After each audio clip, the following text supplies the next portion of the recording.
നമസ്കാരം, പ്രൈം ന്യൂസിലേക്ക് സ്വാഗതം. ആദ്യം പ്രധാന വാർത്തകൾ. ലോക്സഭാ തിരഞ്ഞെടുപ്പ് ചൂടിൽ ജില്ല. സീറ്റ് ഉറപ്പിക്കാനുള്ള തയ്യാറെടുപ്പിൽ മുന്നണികൾ.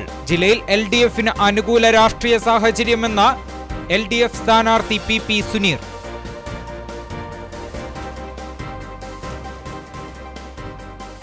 SSLC പരീക്ഷകൾക്ക് തുടക്കമായി. ആദ്യ പരീക്ഷ ആശ്വാസകരമെന്ന വിദ്യാർത്ഥികൾ.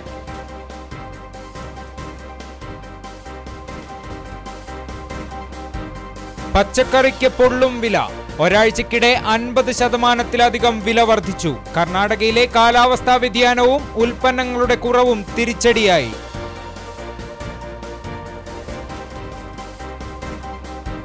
സംസ്ഥാനത്തെ ട്രഷറി നിയന്ത്രണം. പ്രതിഫല തുക ലഭിക്കാതെ റേഷൻ വ്യാപാരികൾ പ്രതിസന്ധിയിൽ. പ്രക്ഷോഭ പരിപാടികൾക്ക് രൂപം നൽകുമെന്ന നേതാക്കൾ.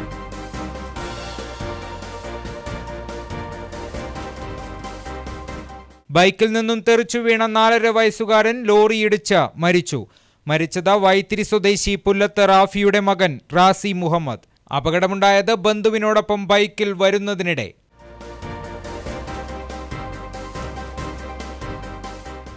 വിശദമായ വാർത്തകളിലേക്ക്. തിരഞ്ഞെടുപ്പ് ചൂടിൽ ജില്ല. 2 തിരഞ്ഞെടുപ്പുകളുടെ പഴക്കമേ ജില്ലയ്ക്കുള്ളൂവെങ്കിലും ലോക്സഭാ മണ്ഡലത്തിൽ കോൺഗ്രസുകാർ ഇതുവരെ പരാജയം അറിഞ്ഞിട്ടില്ല. നിലവിൽ LDFന്റെ സ്ഥാനാർത്ഥിയെ മാത്രമേ പ്രഖ്യാപിച്ചിട്ടുള്ളൂ. മറ്റു പാർട്ടികളുടെ സ്ഥാനാർത്ഥി നിർണയം അനിശ്ചിതമായി നീളുകയാണെങ്കിലും 3ാം അംഗത്തിൽ സീറ്റ് ഉറപ്പിക്കാനുള്ള തയ്യാറെടുപ്പിൽ തന്നെയാണ് മുന്നണികൾ. വയനാട് ലോക്സഭാ മണ്ഡലത്തിൽ മലപ്പുറം, കോഴിക്കോട് ജില്ലകളിലെ നിയമസഭാ മണ്ഡലങ്ങളും ഉൾപ്പെടും. തിരഞ്ഞെടുപ്പ് കമ്മീഷൻ ജനുവരി 30 വരെ പ്രസിദ്ധീകരിച്ച വോട്ടർ പട്ടികയിലെ കണക്കനുസരിച്ച് വയനാട് ലോക്സഭാ മണ്ഡലത്തിൽ 13,25,788 വോട്ടർമാരാണ് ഉള്ളത്. ഇതിൽ 6,55,786 പേർ പുരുഷന്മാരും 6,70,002 പേർ സ്ത്രീ വോട്ടർമാരുമാണ്. വയനാട് ജില്ലയിൽ നിന്ന് 5,81,245 വോട്ടർമാരാണ് പട്ടികയിലുള്ളത്. വോട്ടർ പട്ടിക അന്തിമമല്ല. നാമനിർദ്ദേശ പത്രിക പിൻവലിക്കാനുള്ള അവസാന തീയതിയായ മാർച്ച് 25 വരെ അപേക്ഷ നൽകുന്നവരെ കൂടി ഉൾപ്പെടുത്തി പുതിയ വോട്ടർ പട്ടിക കമ്മീഷൻ പ്രസിദ്ധീകരിക്കും. നിലവിൽ UDFന്റെ കോട്ടയാണ് വയനാട്. 2 തിരഞ്ഞെടുപ്പുകളുടെ പഴക്കമേ ഉള്ളൂവെങ്കിലും ലോക്സഭാ മണ്ഡലത്തിൽ കോൺഗ്രസുകാർ ഇതുവരെ തോറ്റിട്ടില്ല എന്ന ചരിത്രവുമുണ്ട്. 2009 ആദ്യ തിരഞ്ഞെടുപ്പിൽ MI ഷാനവാസ് നേടിയ 1,53,439 വോട്ടായിരുന്നു അക്കാലത്ത് കേരളത്തിലെ ലോക്സഭാ തിരഞ്ഞെടുപ്പുകളിലെ ഏറ്റവും ഉയർന്ന ഭൂരിപക്ഷം. എന്നിട്ടും കഴിഞ്ഞ ലോക്സഭാ വോട്ടെണ്ണൽ ദിവസം 52% വോട്ട് എണ്ണിക്കഴിഞ്ഞപ്പോഴും LDFനായിരുന്നു ലീഡ്. എന്നാൽ ഒടുവിൽ MI ഷാനവാസ് തന്നെ വിജയിച്ചു. വയനാട്, മലപ്പുറം, കോഴിക്കോട് എന്നിങ്ങനെ 3 ജില്ലകളിലായി പരന്നുകിടക്കുകയാണ് വയനാട് മണ്ഡലം. സിറ്റിംഗ് MP MI ഷാനവാസിന്റെ വിയോഗത്തിനു ശേഷം നടക്കുന്ന തിരഞ്ഞെടുപ്പ് എന്ന പ്രത്യേകതയുമുണ്ട് ഇക്കുറി. കോൺഗ്രസിൽ സ്ഥാനാർത്ഥികളാകാൻ ഏറ്റവുമധികം പേരുകൾ ഉയർന്നുകേട്ട മണ്ഡലവുമാണ് വയനാട്ടിലേത്. എന്നാൽ നിലവിൽ LDFന്റെ സ്ഥാനാർത്ഥി പ്രഖ്യാപനം മാത്രമേ ജില്ലയിൽ നടന്നിട്ടുള്ളൂ. പ്രധാന മുന്നണിയായ BJP, കോൺഗ്രസ് സ്ഥാനാർത്ഥികളുടെ നിർണയം ഇപ്പോഴും അനിശ്ചിതമായി നീളുകയാണ്. എങ്കിലും UDFന്റെ കോട്ടയായ വയനാട് പിടിക്കാനുള്ള തീവ്ര ശ്രമത്തിൽ തന്നെയാണ് മറ്റ് രാഷ്ട്രീയ പാർട്ടികളും. എന്തായാലും വയനാട് മണ്ഡലത്തിൽ ശക്തമായ മത്സരം തന്നെയായിരിക്കും തിരഞ്ഞെടുപ്പിൽ നടക്കുക. വോട്ടർമാർക്ക് സമ്മതിദാനാവകാശം നിർവഹിക്കുന്നതിന് ആവശ്യമായ എല്ലാ സൗകര്യങ്ങളും ജില്ലയിൽ ഒരുക്കുമെന്ന് ജില്ലാ തിരഞ്ഞെടുപ്പ് ഉദ്യോഗസ്ഥൻ കൂടിയായ കലക്ടർ അറിയിച്ചിരുന്നു. ജില്ലയിലെ 3 നിയോജക മണ്ഡലങ്ങളിലായി 575 പോളിംഗ് സ്റ്റേഷനുകൾ സജ്ജീകരിക്കും. മാനന്തവാടി 173, സുൽത്താൻ ബത്തേരി 215, കൽപ്പറ്റ 187 എന്നിങ്ങനെയാണ് പോളിംഗ് സ്റ്റേഷനുകൾ ഒരുക്കുന്നത്. തിരഞ്ഞെടുപ്പിന് മുന്നോടിയായുള്ള പെരുമാറ്റച്ചട്ടം കൂടി നിലവിൽ വന്നതോടെ ജില്ല തിരഞ്ഞെടുപ്പിന് ഒരുങ്ങിക്കഴിഞ്ഞു. News desk, Wayanad vision. വയനാട്ടിൽ LDFന് അനുകൂല രാഷ്ട്രീയ സാഹചര്യമെന്ന് LDF സ്ഥാനാർത്ഥി PP സുനീർ. തിരഞ്ഞെടുക്കപ്പെട്ടാൽ ഇടനിലക്കാരില്ലാതെ ജനങ്ങൾക്കൊപ്പം നിന്ന് പ്രവർത്തിക്കുമെന്നും PP സുനീർ മാനന്തവാടിയിൽ വാർത്താസമ്മേളനത്തിൽ പറഞ്ഞു. സംസ്ഥാന സർക്കാർ നിരവധി വികസന പ്രവർത്തനങ്ങളാണ് ജില്ലയിൽ നടത്തിയത്. ദേശീയ രാഷ്ട്രീയ സാഹചര്യവും LDFന് അനുകൂലമാണ്. കഴിഞ്ഞ 10 വർഷമായി ഒരു MPയുടെ സാന്നിധ്യം ജില്ലയിലെ ജനങ്ങൾക്ക് അറിയാൻ സാധിച്ചിട്ടില്ല. MPയായി തിരഞ്ഞെടുക്കപ്പെട്ടാൽ ജില്ലയിൽ വിവിധ കേന്ദ്രാവിഷ്കൃത പദ്ധതികൾ കൊണ്ടുവരുമെന്നും അദ്ദേഹം പറഞ്ഞു.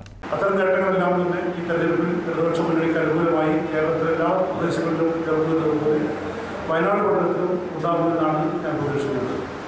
ഈ 2 കാരണങ്ങളോടൊപ്പം തന്നെ അതിനേക്കാളൊക്കെ പ്രധാനമായി വയനാട് മണ്ഡലത്തിൻ്റെ സവിശേഷതയായി ഞാൻ കാണുന്നത് ഇവിടെ കഴിഞ്ഞ 10 വർഷമായി ഒരു MPയുടെ സാന്നിധ്യം ഈ മണ്ഡലത്തിലെ ജനങ്ങൾക്ക് അറിയാൻ സാധിച്ചിട്ടില്ല.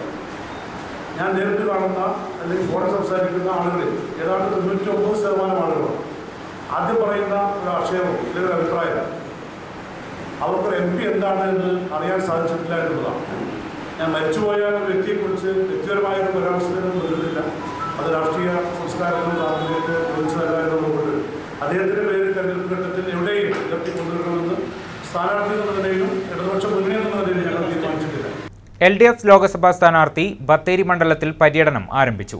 ഇന്ന് രാവിലെ മണ്ഡലത്തിലെത്തിയ സ്ഥാനാർത്ഥി മതമേലധ്യക്ഷന്മാരെയും പൗരപ്രമുഖരെയും കണ്ട് വോട്ടഭ്യർത്ഥിച്ചു. കൂടാതെ കലാലയങ്ങളിലും സന്ദർശനം നടത്തിയ അദ്ദേഹം ബത്തേരിയിൽ നടന്ന വനിതാ പാർലമെന്റിലും പങ്കെടുത്തു. ബത്തേരി നിയോജക മണ്ഡലത്തിൽ ഇടതുപക്ഷത്തിന്റെ ലോക്സഭാ സ്ഥാനാർത്ഥി രാവിലെ 9 മണിയോടെയാണ് പര്യടനം തുടങ്ങിയത്. ബത്തേരിയിലെ മതമേലധ്യക്ഷന്മാരെയും പൗരപ്രമുഖരെയും കണ്ടു.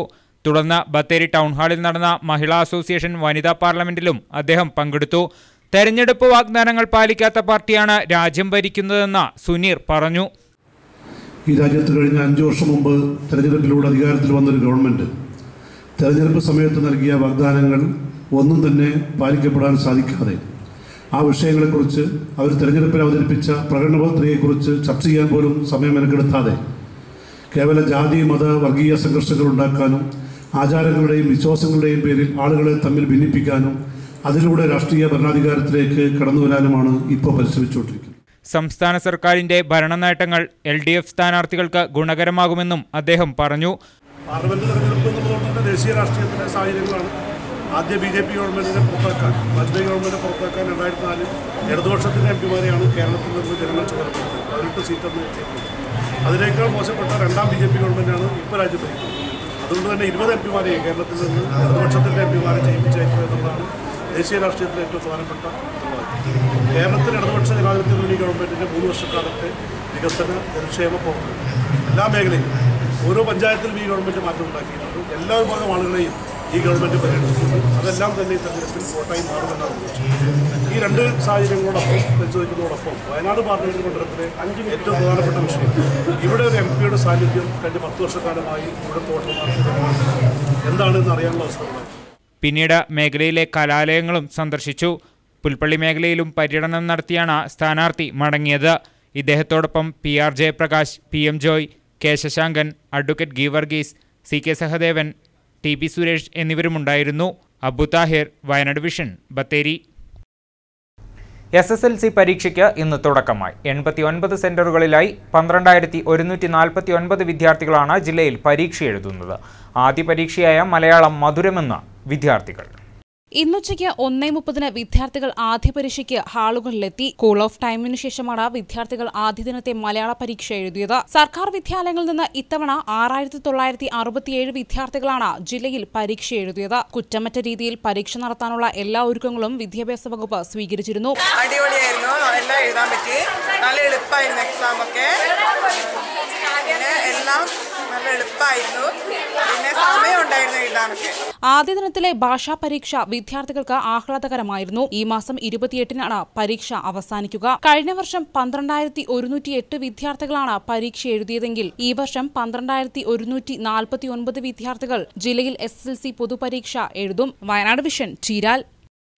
പച്ചക്കറിക്ക് പൊള്ളും വില. ഒരാഴ്ച മുൻപുള്ള വിലയേക്കാൾ 50% വിലയാണ് ഇപ്പോൾ വർദ്ധിച്ചത്.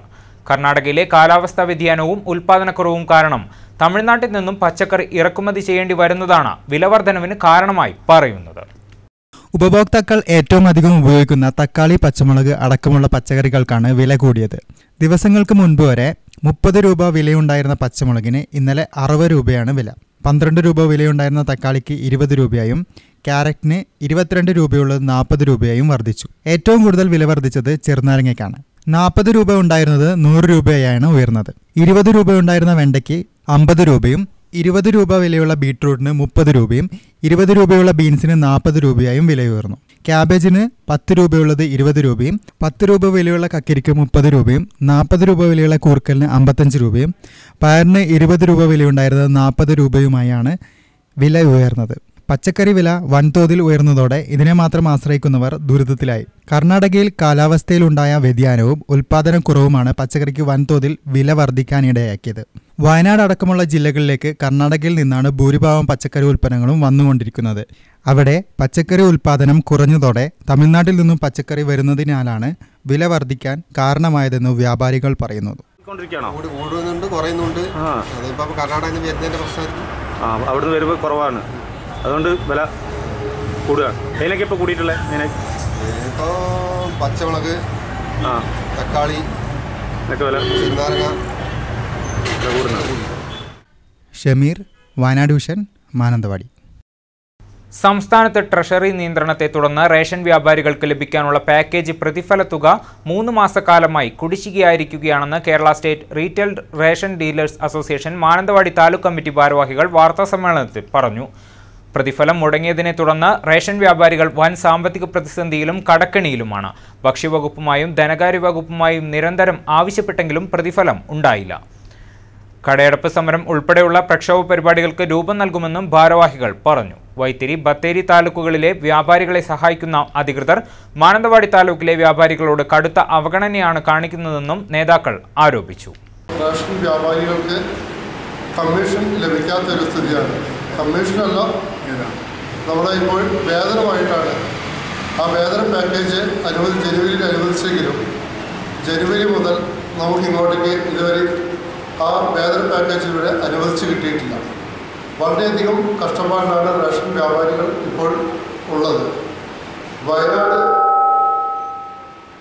വയനാട് ജില്ലയിൽ മറ്റ് 2 താലൂക്കുകളിലും ഈ ശമ്പളം കിട്ടിയപ്പോൾ, ഈ വേതനം കിട്ടിയപ്പോൾ മാനന്തവാടി താലൂക്കിലുള്ള 100ഓളം റേഷൻ വ്യാപാരികൾക്ക് ആ വേതന പാക്കേജ് ഇതുവരെയും അനുവദിച്ച് കിട്ടിയിട്ടില്ല.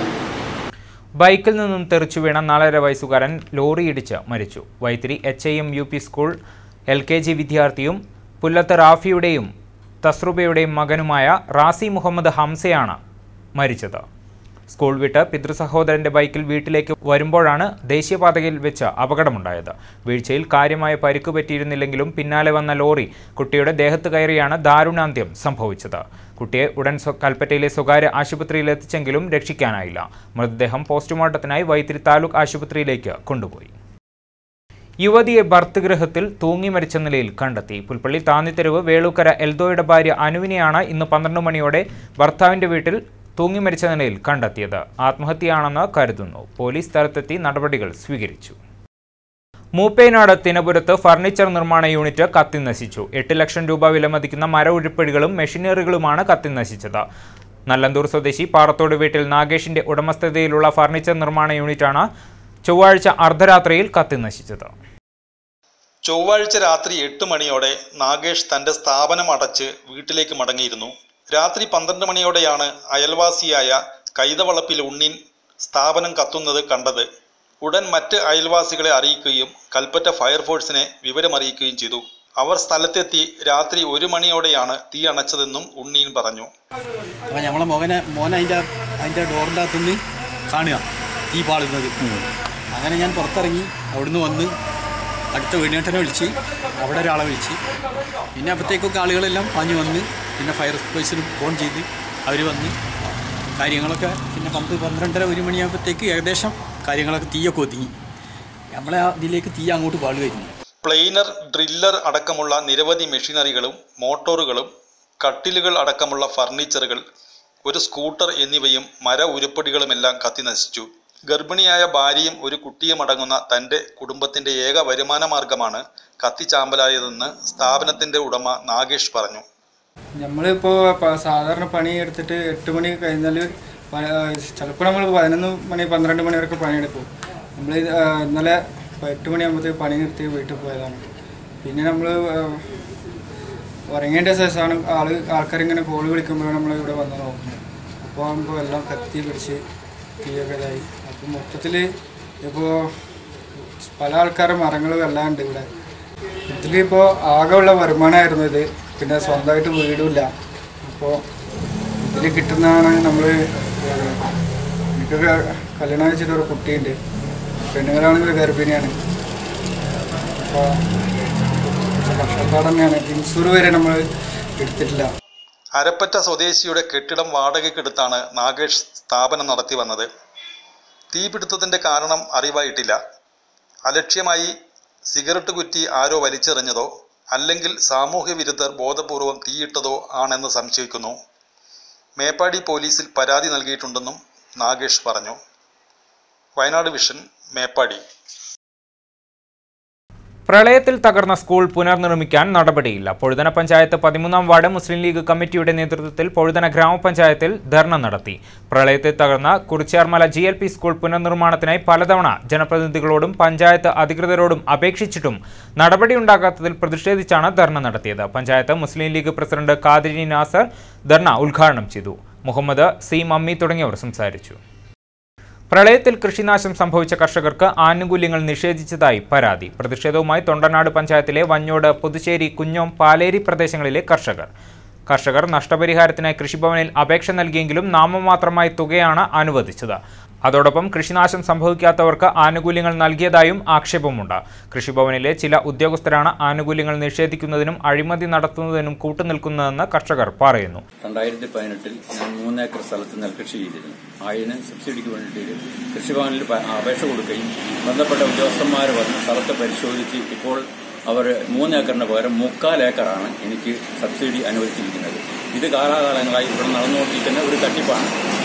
ആരാണോ കർഷകർ അവരെ നേരിട്ട് കാണുകയും അവർക്ക് വേണ്ടതൊക്കെ ഒത്താശകളൊക്കെ ചെയ്തു കൊടുക്കുന്നവർക്ക് കൂടുതൽ ആനുകൂല്യം കൊടുക്കുകയും യഥാർത്ഥ കൃഷിക്കാരന് ഒന്നും കൊടുക്കാത്ത അവസ്ഥയാണ് ഇപ്പോൾ ഈ കൃഷിഭവനിൽ നടന്നുകൊണ്ടിരിക്കുന്നത്. ഇതിന് ഒരു ശാശ്വതമായ പരിഹാരം ഉടനെ ഉണ്ടായിട്ടില്ലെങ്കിൽ ഞങ്ങൾ പ്രക്ഷോഭം തുടങ്ങാൻ തയ്യാറായിരിക്കുകയാണ്.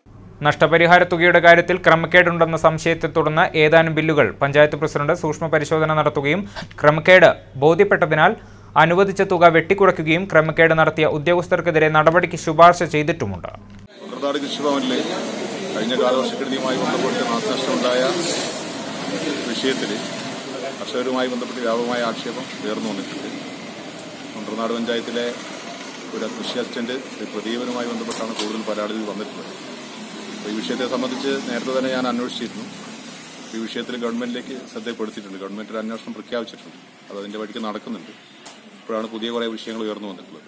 ഇന്നിപ്പോൾ രാവിലെ ഞാൻ ജില്ലാ കൃഷി ഓഫീസറായിട്ട് സംസാരിച്ചപ്പോൾ പുതിയ ആളാണ് ഇന്ന് ചാർജ് എടുത്തിട്ടുള്ളൂ എന്നാണ് അറിയാൻ കഴിഞ്ഞത്. അദ്ദേഹം ഈ വിഷയത്തെ സംബന്ധിച്ച് ഒരാഴ്ചക്കുള്ളിൽ അന്വേഷിച്ച് നടപടിയെടുക്കുമെന്ന് ഉറപ്പ് നൽകിയിട്ടുണ്ട്. പ്രളയക്കെടുതിയിൽ വീടുകൾ തകർന്ന ആദിവാസി കുടുംബങ്ങളെ കൈവിട്ട സർക്കാർ അന്തിയുറങ്ങാൻ കൂരയില്ലാതെ ദുരിത ജീവിതം നയിക്കുകയാണ് നിട്ടറയിലെ 4 കുടുംബങ്ങൾ.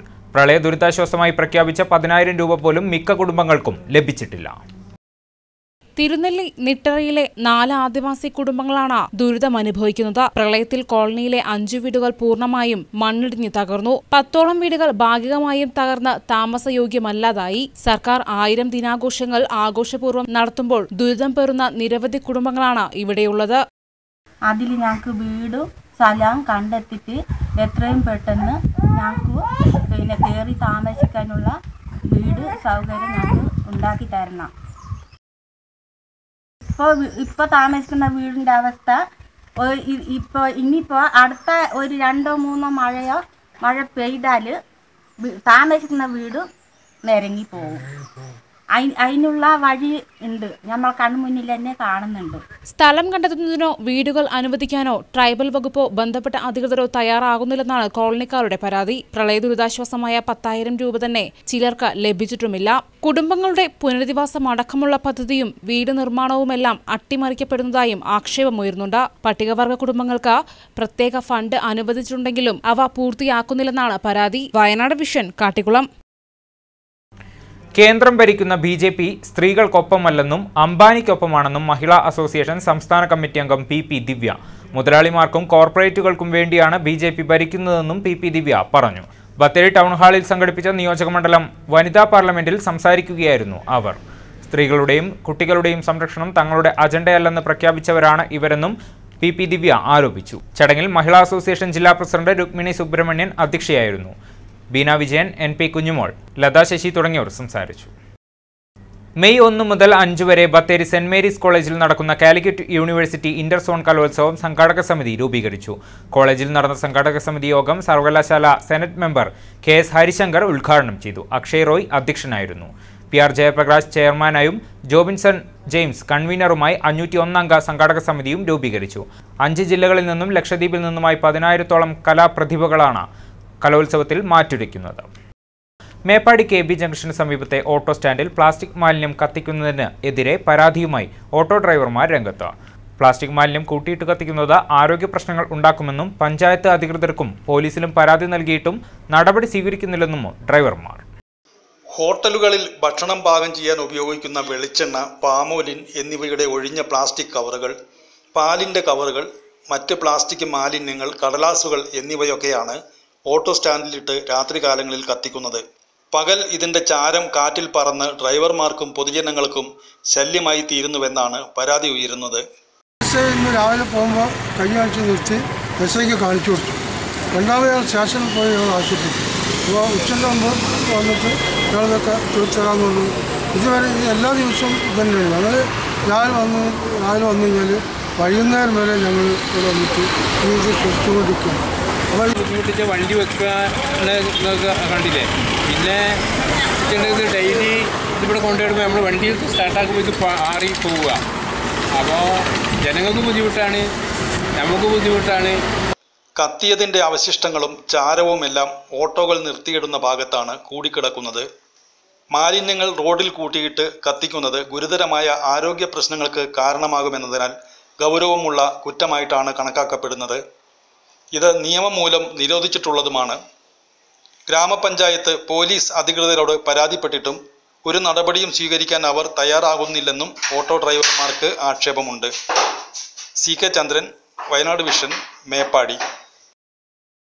കർഷക രക്ഷ ആവശ്യപ്പെട്ട് അഖിലേന്ത്യാ കിസാൻ കോൺഗ്രസിന്റെ നേതൃത്വത്തിൽ നടത്തിയ വിലാപയാത്രയുടെ സമാപന സമ്മേളനം KPCC ജില്ലാ സെക്രട്ടറി ND അപ്പച്ചൻ ഉദ്ഘാടനം ചെയ്തു.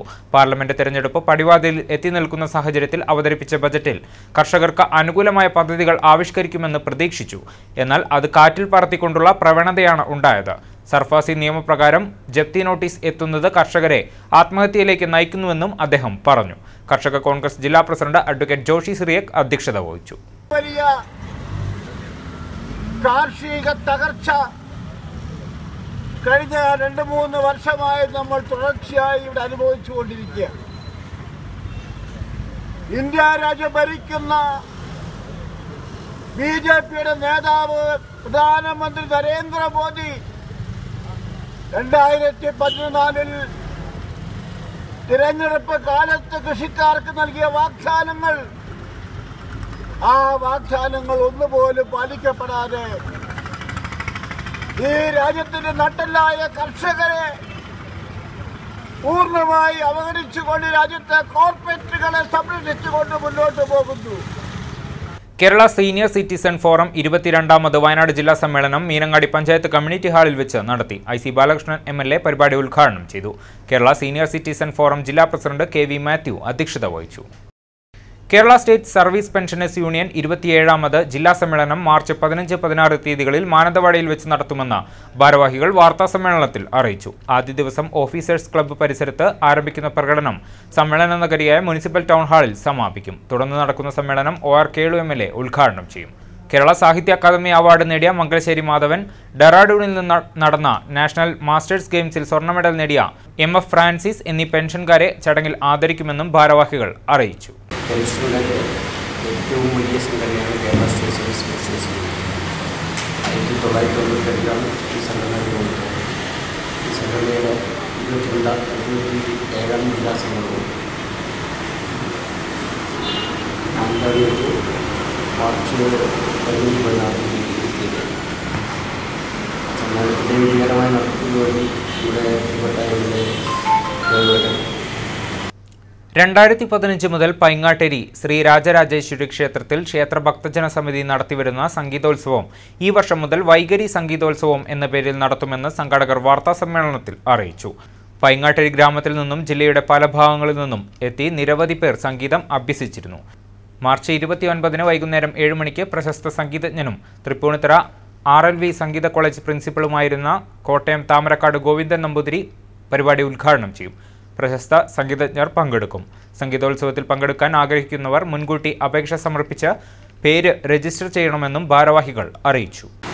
പൈങ്ങാട്ടേരി ശ്രീ രാജരാജേശ്വരി ക്ഷേത്രത്തിൽ ഉത്സവത്തോടനുബന്ധിച്ച് വർഷങ്ങളായിട്ട്, അതായത് 2015 മുതൽ സംഗീത ഉത്സവം നടത്തി വരികയാണ്. പൈങ്ങാട്ടേരി ഗ്രാമത്തെ സംബന്ധിച്ച് പറഞ്ഞാൽ ഗ്രാമത്തിലാണ് വയനാട്ടിൽ തന്നെ ആദ്യമായിട്ട് ഒരു സംഗീത ക്ലാസ് ആരംഭിക്കുന്നത്. അവിടുത്തെ ശാരദാമ്പാൾ എന്ന് പറയുന്ന ശാരദ ടീച്ചറാണ് വയനാട്ടിൽ ആദ്യമായിട്ട് ഒരു സംഗീത ക്ലാസ് ഇവിടെ ആരംഭിച്ചത്. നിരവധി കുട്ടികൾ ടീച്ചറുടെ ശിഷ്യരായിട്ട് വയനാട്ടിൽ ഇപ്പോഴും ഉണ്ട്.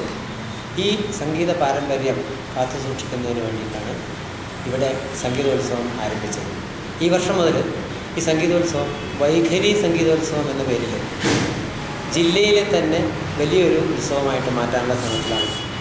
അതിലൂടെ തന്നെ കേരളത്തിൽ ശ്രദ്ധിക്കപ്പെടുന്ന ഒരു സംഗീതോത്സവമായിട്ടിത് മാറാനുള്ള ശ്രമത്തിലാണ് നമ്മുടെ ഭക്തജന സമിതിയും ക്ഷേത്ര കമ്മിറ്റി ഭാരവാഹികളും. എടവക പാണ്ടിക്കടവ് ശ്രീ പള്ളിയറ ഭഗവതി ക്ഷേത്രത്തിന്റെ ഐതിഹ്യമാലകൾ കോർത്തിണക്കി ജസ്റ്റിൻ ചെഞ്ചട്ടയിൽ നിർമ്മിച്ച് ദിബിൻലാൽ ആലഞ്ചേരി സംവിധാനം ചെയ്ത ശ്രീ പള്ളിയറ ഭഗവതി എന്ന ഡോക്യുഫിക്ഷന്റെ CD പ്രകാശനം ക്ഷേത്രത്തിൽ വെച്ച് നടന്നു. മാനന്തവാടി നഗരസഭാ ചെയർപേഴ്സൺ VR പ്രവീജ്, ക്ഷേത്രം പ്രസിഡന്റ് OS ശ്രീജിത്തിന് നൽകിയാണ് CD-യുടെ പ്രകാശന കർമ്മം നിർവഹിച്ചത്. ബത്തേരി വിനായക നഴ്സിംഗ് കോളേജിലെ 8-9 ബാച്ചിലെ വിദ്യാർത്ഥിനികളുടെ ബിരുദദാന ചടങ്ങ് സംഘടിപ്പിച്ചു. നഴ്സിംഗ് കോളേജ് ഹാളിൽ നടന്ന ചടങ്ങ് ഹൈസി ബാലകൃഷ്ണൻ MLA ഉദ്ഘാടനം ചെയ്തു. ഡോക്ടർ മധുസൂദനൻ അധ്യക്ഷനായിരുന്നു. പ്രൊഫസർ മോഹൻ ബാബു മുഖ്യപ്രഭാഷണം നടത്തി. ഡോക്ടർ ഓമന മധുസൂദനൻ, TM ഡെസ്ലിൻ, പ്രൊഫസർ ലീലാമ്മ മാത്യു, ഇന്ദിര അപ്പുട്ടി, ഷൈമ മനോജ് തുടങ്ങിയവർ സംസാരിച്ചു. കൽപ്പറ്റ വുഡ്ലാൻഡ്സിൽ മാധ്യമപ്രവർത്തകർക്കായി ആരോഗ്യവകുപ്പ് സൗജന്യ മെഡിക്കൽ ക്യാമ്പ് സംഘടിപ്പിച്ചു. ക്യാമ്പിൽ രോഗനിർണയവും മരുന്ന് വിതരണവും നടത്തി. ക്യാമ്പിൽ ജീവിതശൈലി രോഗങ്ങളെക്കുറിച്ച് ഡോക്ടർ ജയകൃഷ്ണൻ ക്ലാസ് എടുത്തു. പരിപാടിയിൽ ആരോഗ്യവകുപ്പ് ഉദ്യോഗസ്ഥർ, ജില്ലയിലെ വിവിധ ബ്യൂറോകളിലെ മാധ്യമപ്രവർത്തകർ, Kalpetta government college, Wayanad press അക്കാദമിയിലെ മാധ്യമ വിദ്യാർത്ഥികൾ തുടങ്ങിയവർ പങ്കെടുത്തു. വീണ്ടും പ്രധാന വാർത്തകൾ. ലോക്സഭാ തിരഞ്ഞെടുപ്പ് ചൂടിൽ ജില്ല. സീറ്റ് ഉറപ്പിക്കാനുള്ള തയ്യാറെടുപ്പിൽ മുന്നണികൾ. ജില്ലയിൽ LDF-ന് അനുകൂല രാഷ്ട്രീയ സാഹചര്യമെന്ന LDF സ്ഥാനാർത്ഥി PP സുനീർ.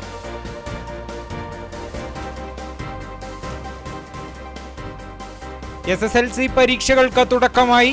ആദ്യ പരീക്ഷ ആശ്വാസകരമെന്ന വിദ്യാർത്ഥികൾ.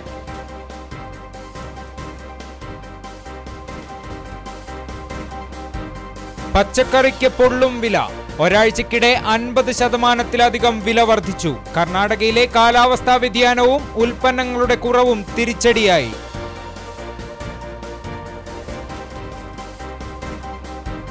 സംസ്ഥാനത്തെ ട്രഷറി നിയന്ത്രണം. പ്രതിഫലത്തുക ലഭിക്കാതെ റേഷൻ വ്യാപാരികൾ പ്രതിസന്ധിയിൽ. പ്രക്ഷോഭ പരിപാടികൾക്ക് രൂപം നൽകുമെന്ന നേതാക്കൾ.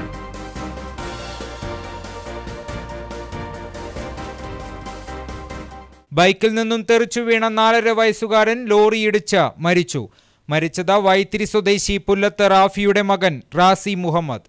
അപകടമുണ്ടായത് ബന്ധുവിനോടൊപ്പം ബൈക്കിൽ വരുന്നതിനിടെ.